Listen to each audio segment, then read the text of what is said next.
السلام علیکم دوستو۔ ایک جاباز گھوڑے پر سوار، تلوار میان میں لٹکائے ہوئے، نیزہ ہاتھ میں لیے مدینہ کی گلیوں سے گزر رہا تھا۔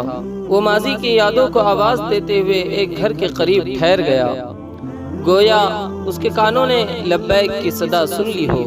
نگاہ اٹھائی اور مکان کو ایک نظر دیکھا، پھر نیزے سے دروازہ کھولتے ہوئے اندر جانے کی کوشش کرنے لگا۔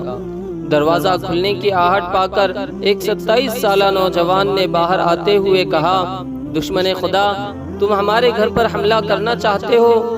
نوجوان کو دیکھ کر نووارد شخص آپے سے باہر ہو گیا اور غصے میں کہا، اے اللہ کے دشمن، تو نے ہمارے حرم میں بلا اجازت داخل ہو کر ہماری غیرت کو للکارا ہے، تجھے چھوڑوں گا نہیں، ابھی اس کا مزہ چکھا دوں گا۔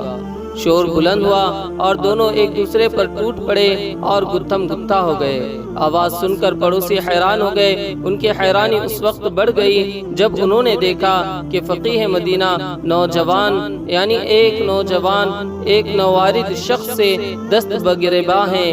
اتنے میں مالک بن انس بھی آ گئے۔ انہوں نے نووارد شخص سے کہا، محترم، آپ کو اس گھر کے علاوہ اور کوئی گھر نہیں ملا تھا؟ نووارد نے کہا، یہ گھر میرا ہے اور میں فروخ ہوں۔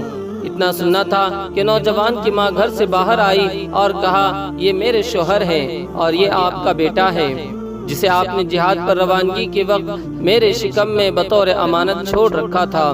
یہ سنتے ہی دونوں کے جذبات بے قابو ہو گئے، سب گلے مل گئے اور محبت سے لبریز نگاہیں بہت دیر تک خوشی کے آنسو بہاتی رہی۔ فروخ بنو امیہ کے عہد خلافت میں جہاد کے لیے خراسان چلے گئے تھے۔ وہ 27 سال کے بعد گھر واپس آئے تھے۔ انہوں نے 30,000 دینار بطور امانت رکھ چھوڑے تھے۔ اس وقت ان کے بیٹے ربیعہ ماں کے رحم میں ہی تھے۔ پیدائش کے بعد ماں نے اچھی تعلیم و تربیت کا انتظام کیا، یہاں تک کہ وہ اپنے وقت کے بڑے فقیہ اور امام عصر کی حیثیت سے معروف ہو گئے تھے، حتیٰ کہ امام مالک اور حسن بصری رحمۃ اللہ علیہ نے بھی آپ سے کسب فیض کیا۔ فروخ گھر میں گئے، بیوی سے ہم کلام ہوئے اور کہا، میری وہ امانت جو تمہارے پاس تھی کہاں ہے؟ بیوی نے کہا، میں نے اسے بحفاظت دفن کر دیا، ابھی نکالتی ہوں۔ اس وقفے میں ربیعۃ الرائے مسجد میں گئے جہاں امام مالک، حسن بصری، شرفاء مدینہ اور بہت سے طالبان علوم دینیہ کا حلقہ لگا ہوا تھا۔ اب درمیان حلقہ مسند درس پر جلوہ افروز ہو گئے اور تشگان علوم دینیہ کو کتاب و سنت کے چشمے صافی سے سیراب کرنے لگے۔ دوران گفتگو بیوی نے اپنے شوہر فروخ سے کہا، ذرا مسجد رسول صلی اللہ علیہ وسلم میں جا کر نماز تو پڑھ آئیے۔ فروخ مسجد پہنچے، ایک جم غفیر دیکھا، اس کے قریب گئے۔ اس وقت ربیعۃ الرائے ایک بلند ٹوپی لگائے، سر جھکائے درس دے رہے تھے۔ ان کے والد پہچان نہ سکے اور پوچھا، یہ کون صاحب ہے؟ جواب ملا، ربیعہ بن فروخ۔ یہ سن کر فروخ بہت خوش ہوئے، بول اٹھے، یا الہی، میرے بیٹے کو ہمیشہ بلند و بالا رکھ، اور اسی طرح دعائیں دیتے سرشار گھر لوٹے۔ بیوی سے کہا، میں نے تمہارے بیٹے کو علم و فضل کے اس مقام پر فائز دیکھا، اس سے پہلے میں نے کسی صاحب علم کو اس مقام پر نہیں دیکھا۔ تب بیوی نے کہا، اب یہ بتائیے کہ 30,000 دینار آپ کو زیادہ محبوب ہے یا بیٹے کا یہ علم و مرتبہ؟ فروخ نے کہا، بخدا، یہ دوسری چیز ہی ہم کو سب سے زیادہ محبوب ہے۔ بیوی نے کہا، میں نے آپ کا سارا مال بیٹے کی تعلیم و تربیت پر صرف کر دیا ہے۔